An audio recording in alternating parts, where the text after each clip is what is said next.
My name is Richard Levy. I am a volunteer with the Delaware County Historical Society.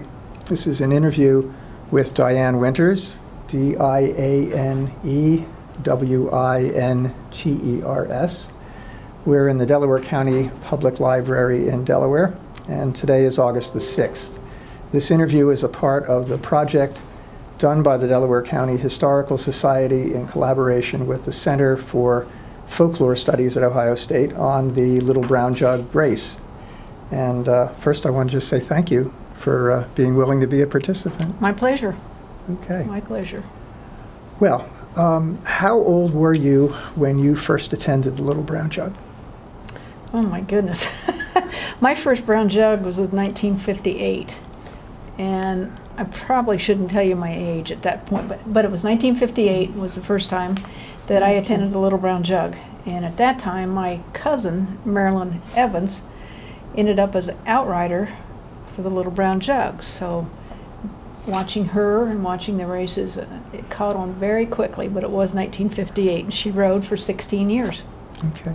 What were some of your first impressions of the jug?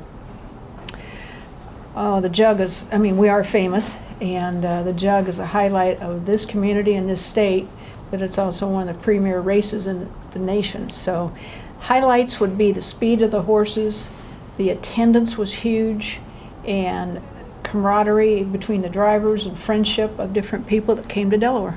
Do you have a lasting memory from 1958? I do.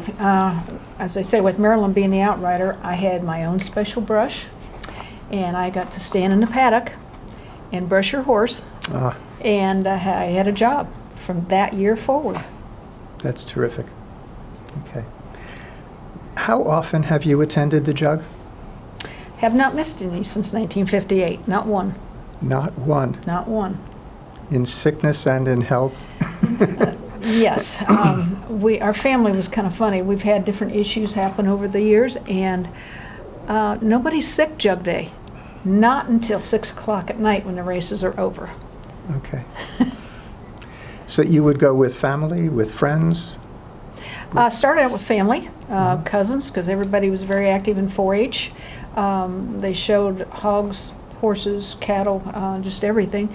But first it started out family, and of course as you age a little bit, you start going with friends. Okay. So you were a part of the fair? Yes. As well as Yes. having your job at the jug race? My 4-H club that I was involved in had 40 members. Over half were cousins. Okay. Sorry. It's okay. It's okay. It was a family affair. It is a family. It is a family affair. We've had 4-H advisors. My uncle was on the fair board, and 29 years ago I got elected to Delaware County Fair Board. Okay. Would you say in those years you have developed certain pastimes, certain rituals, certain... I apologize. That's my phone. I can tell. I'm sorry. It's okay. But you know you're a horsewoman. I didn't even plan that. It's okay. I interviewed Roger Houston, and Good friend. and in the middle of that interview, his phone went off. Do you have any idea what his ring is? Same one I have? It's No. the Little Brown Jug song. Right. I can't hear that because of my job, so this attracts my attention real easy. It works. Anyway, are there any pastimes, rituals, things that in your family make the jug sort of your own? Is there anything that you folks do each time? Mom's fried chicken. And unfortunately, she's passed away, but her fried chicken, it was just special Fair Week. It was just special on Fair Week. And of course, everybody loves their mother's potato salad, but there were certain things we had to have for our little potluck. Okay. Well, needless to say, you've seen a lot of races. Yes. If you're thinking back to what you think were the most exciting or the most surprising, the really, really memorable jug races, does anything come to mind? Yes, Brett Hanover. My favorite, 1965. There's been others since, and these people will say, and even Roger, This was the best year, the best year, the best year. But that morning, they had to peel the track, meaning everything on the top. They just roll it right to the top, take off the top layer, because at that point in time, Delaware was not an all-weather track.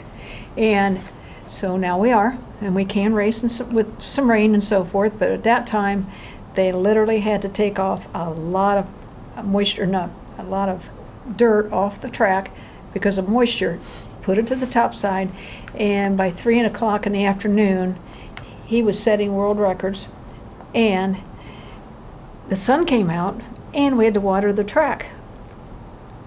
So it went from a swamp Yes, to you had to water the track? yes, Same day? same day.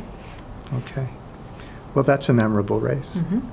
Falcon Seal Surf, Roger announced, and he might have mentioned that one. And if you go to YouTube, you can look it up.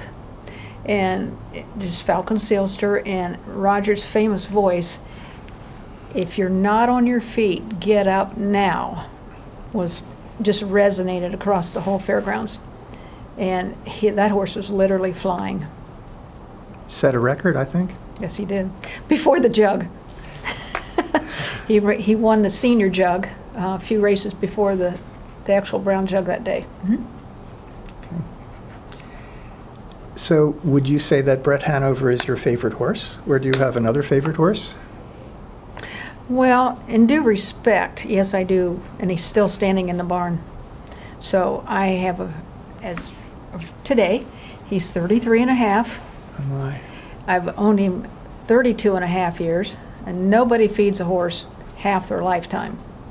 And of course, as life goes through, you're running out of days, running out of hours. We all are. But I used him as an outrider on the track, caught many runaways, and I also rode with that horse at the Red Mile in Lexington. And he's just a ton of speed. But my favorite horse is still standing in the barn, but of the race horses and the standardbreds is Brett. Okay. And your 32-year relationship with the horse, and his name is? Oh, geez. Booger. It's a perfectly good name. Yes, and because he was so ornery to break, I couldn't name him Peaches. I couldn't call him Mr. Ornery, so that name's just stuck. Booger. Okay. Nothing fancy. Nothing fancy. Okay. Is there a driver who you remember fondly, or that you think was a particularly effective driver? Oh, yes. Because of riding at the Delaware races and the Jug for 37 years, some of the guys that drive, I have ridden through their career. And again, it's a kind of a family unit in some ways, but John Campbell, Billy O'Donnell, we had Ron Waples, Ron Pierce, some of the David Miller, some of the current ones that I've been out on the track as long as them. And you've just named the Wall of Fame. I did. Yeah, after I started that, I'm going, oh, they're on the Wall of Fame. Correct, yeah. Worked with them here, and I filled in at Indiana at the Indianapolis State Fair for a few races because of a death in the family, so the lady stepped aside. I went over there. Scioto Downs, at the Jug, Senior Jug, and Jug Preview Week down at Scioto. Okay. So you have seen a lot of jugs, and you have seen some changes over the years. What would you say are some of the major changes that you've seen in this race? Speed of the horses. Some people like the heat racing, some do not. But the horses, definitely the speeds of yesteryear to now, the sulkies, or quote-unquote the bike, that they use different shoes on the horses. I get an opportunity to see those. Some are a little bit different. Years ago it was all steel shoes. Now some of them use aluminum. And it's true in our life, and it's also true in the horse's life. Are we healthier because of feed, or for our food, or are we healthier because of medicine? and the veterinarian. So it's kind of a twofold for the horses and us. I would say speed is the number one factor, because these horses do race, and they race serious all summer. Do you think that was a change for the better? Pretty much. Pretty much. You've always got to progress in life. You can't go backwards. You've got to go forward, and it will keep any business alive, any sport alive. You've got to go forward. Okay. Well, you mentioned that you were an outrider, are, and so the speed of the horse, I would guess, plays a role in how you do your work. Correct. Could you talk a little bit about that?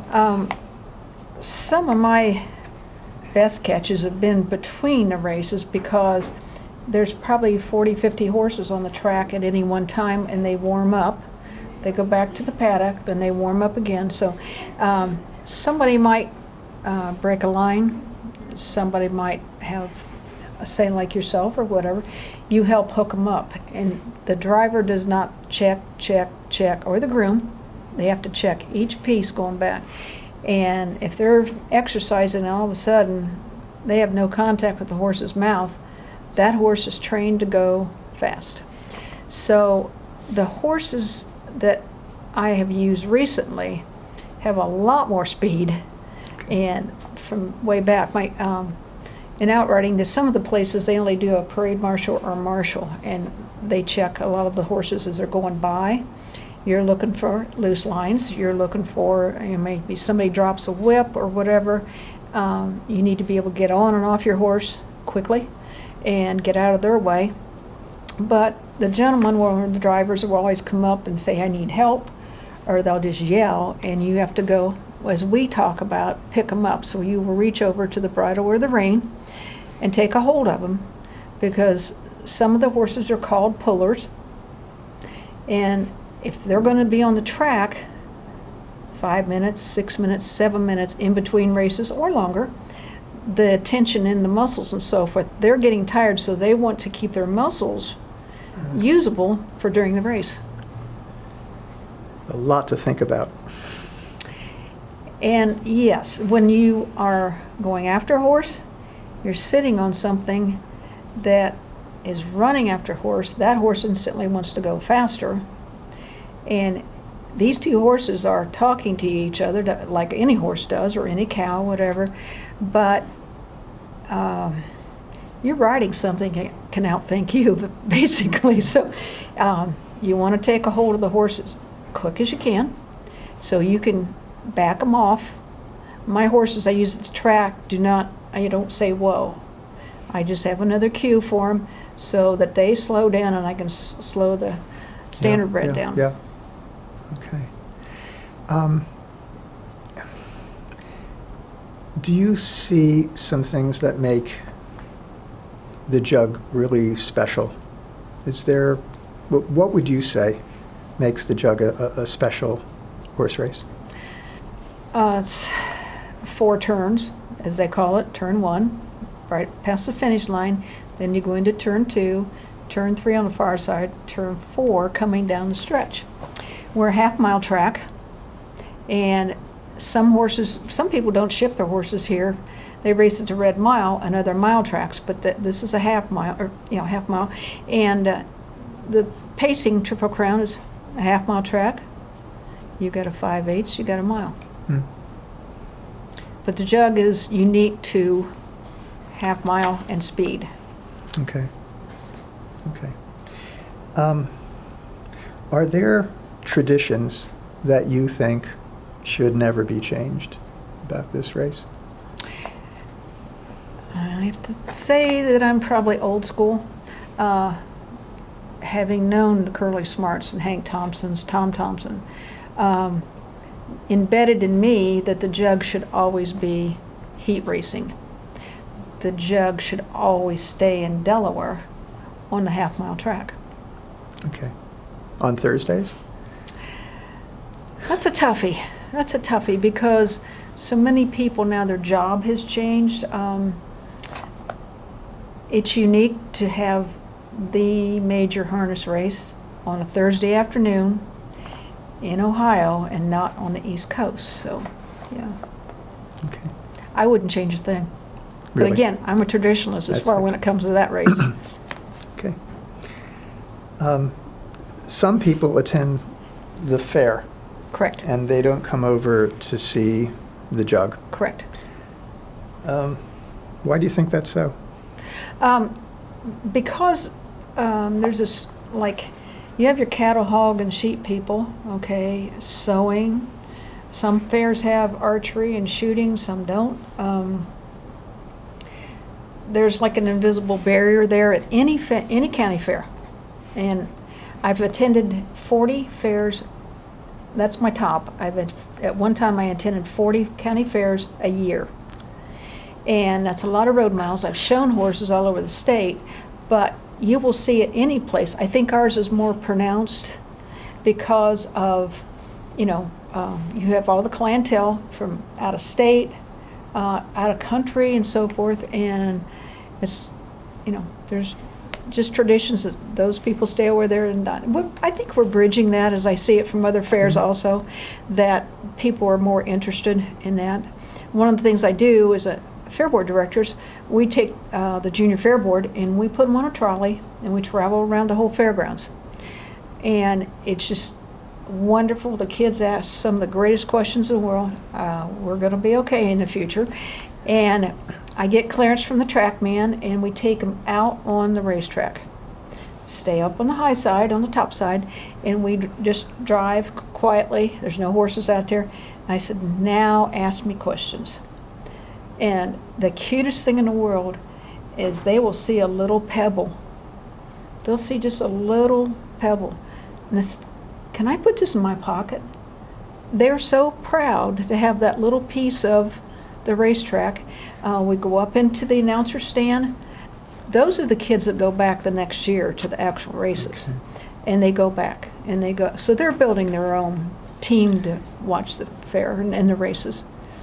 I think you've anticipated my next question.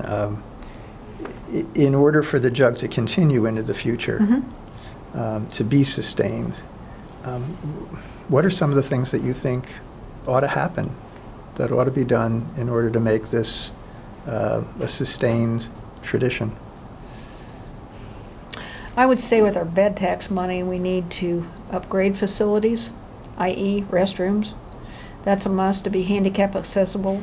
Even a grandstand, if we got an elevator to get people up and down, to enhance their convenience.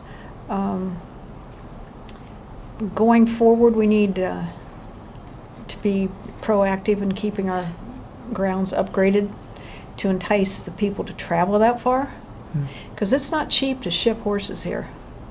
It's $500 or more per horse to, if you would see one of the huge semi-tractor trailers that bring the horses in, it's not cheap to ship them from the East Coast. Number one, to get the people here, as far as racehorse people, the purse has to go up. Sure. That has to go up. Okay. Thanks. This is a difficult question, but Okay. suppose that Delaware no longer had the Little Brown Jug. What impact would that have on you personally? That would break my heart. And this huge family, I have 100 cousins on both sides, okay?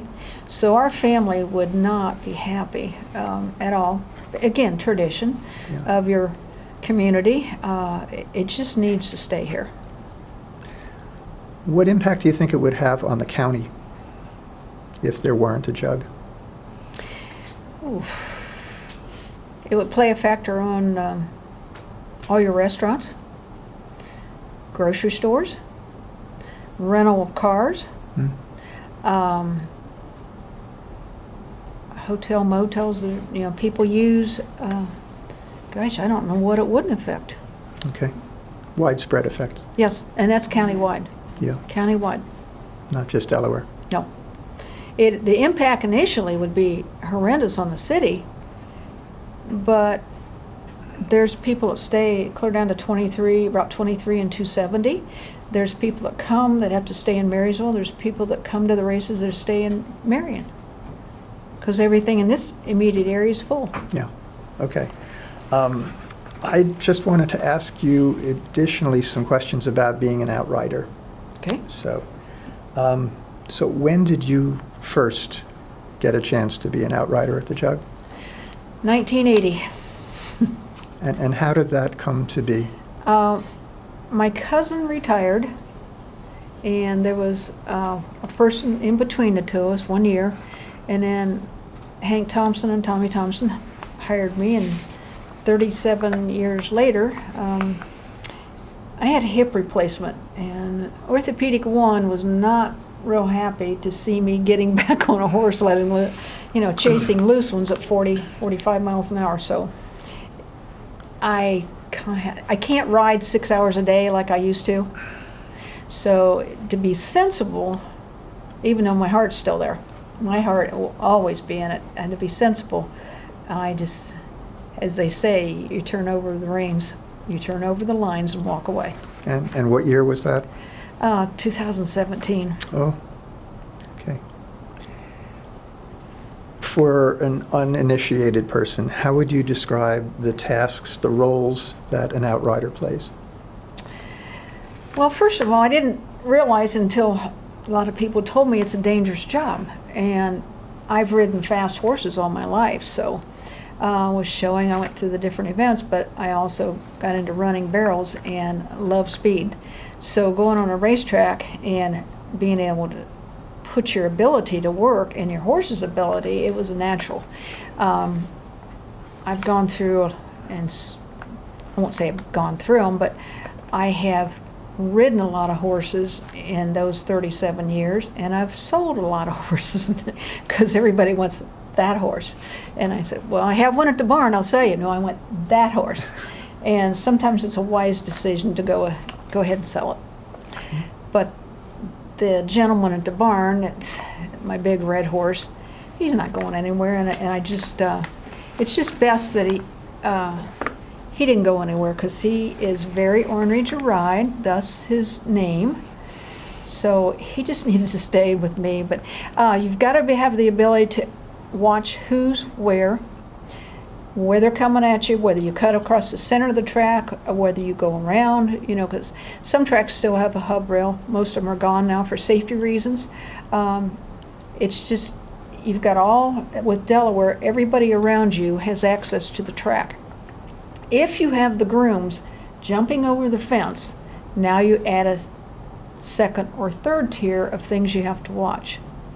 If you have a horse loose on the track that's running backwards and running the wrong way, that adds another issue. But please note, the best person in the world, bar none, is Roger Houston, and he'll instantly, there's a horse down on the track, there's a driver down on the track, there's a horse loose.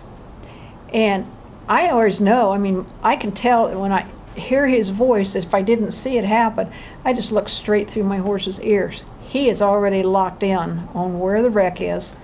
And I used to sit in a paddock all the time, and they'd throw the gate open, and we went from 0 speed of just standing still to the third jump, I'm running 40 miles an hour.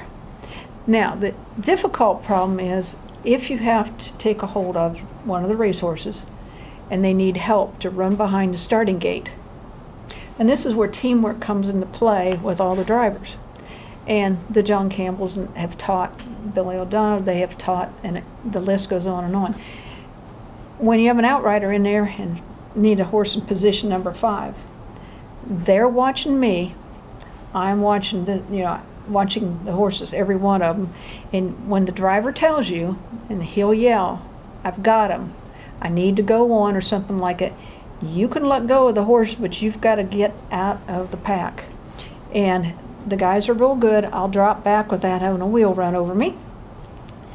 They shoot by me. It's intense behind the gate. And I head for the infield. And Ron Waples, who is on the Hall of Fame, or the wall up there, Right. We're running down the backside of the track, and he says, don't let go of me. Don't let go of me. I said, I won't. He says, will you stay with me forever and ever till death do us part? Now, the whole crowd is laughing like crazy. That's what's neat about Delaware. Okay. Because everybody hears everything you say and talk to the driver. They talk to me, the gentleman in the starting car. It's just teamwork, even though they're out there to win. And everybody's yelling, he just proposed you to you. I said, he's married, but he just proposed. We have laughed about that for many, many years, so. Okay. Well, I really appreciate you being a part of this interview. I do want to say one thing, that we have done some interviews and asked people, again, what's special? And what you just commented on has been mentioned by others, and that is that unlike a lot of other races, the audience, the fans are right there. Yes. And it gives a different, more intimate sense about Correct. This is a race with the people.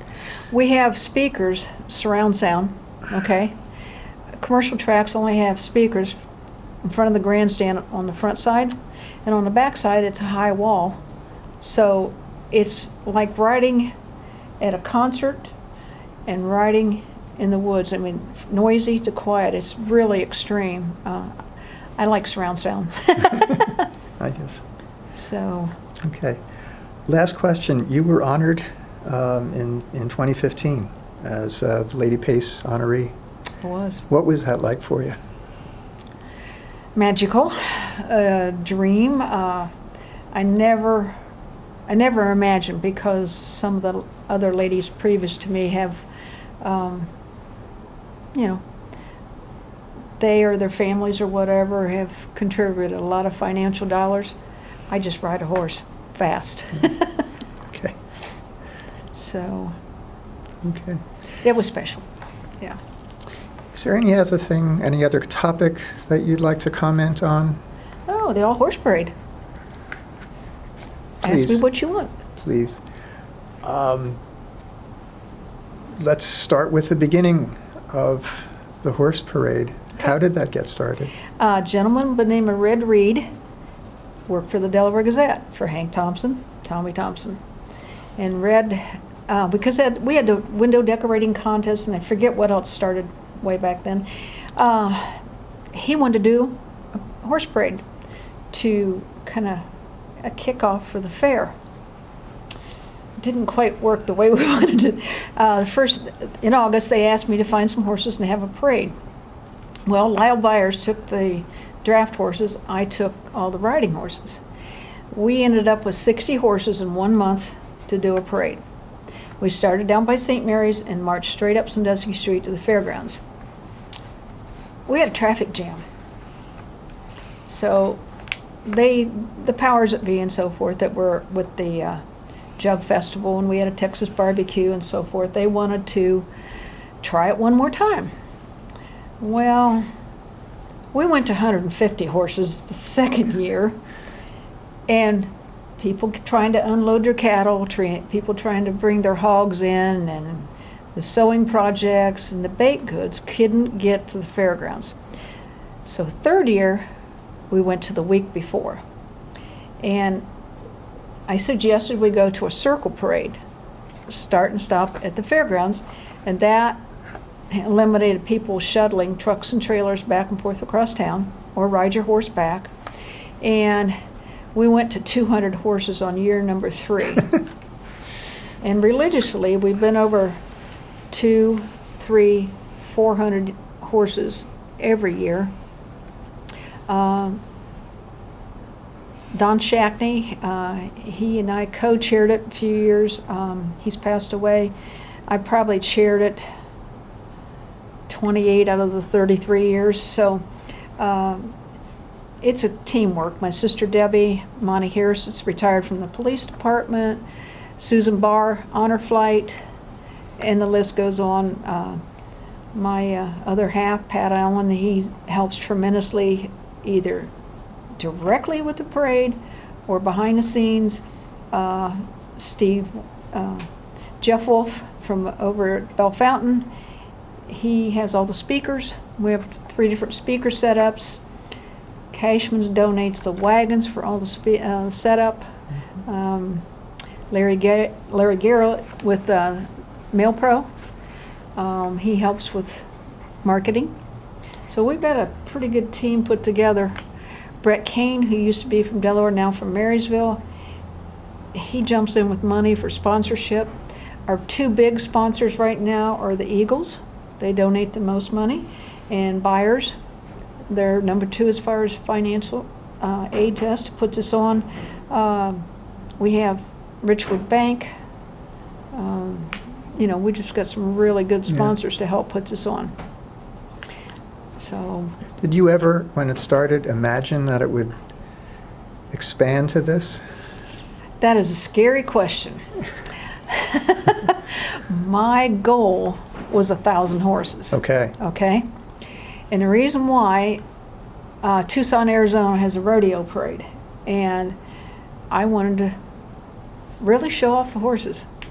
So when we hit 500 one year, and we had 4 8-horse hitches, we had this, we had this, we had this.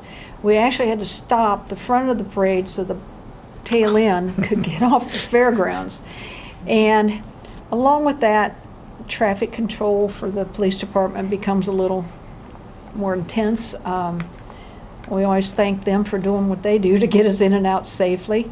But the squads are on call at all times. We have a veterinary or 2 from Ohio State University. They come up, and the veterinarian's on site 12 to 5. And in case anything happens, fortunately, we've only had a couple minor, but we have had some people just show up, and they show up with a lame horse. That's not going to happen. They can't participate. We have quite a list of rules. Anything from proper clothing on, to no politicians, to your horse has to be clean and you have to be clean.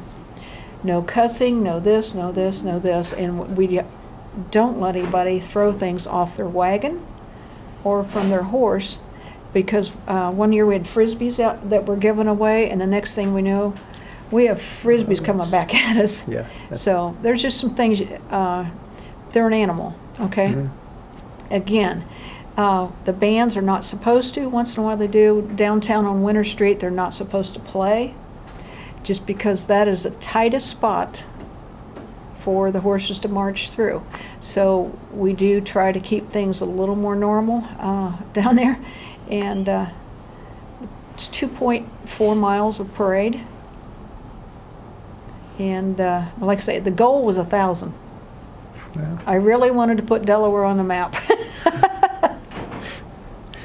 Well, it is the largest horse parade, east of the Mississippi? Non-motorized. Now, you have some others that have horses and the fire trucks and your classic cars and so forth. Yeah, we're just strictly horses, mules, and donkeys. I'm thinking, Diane, that you are a traditionalist and a dreamer, both. I think that's a good thing. I think so, too. I think that's a good thing. Okay. Well, thank you. Thanks very much for participating in this.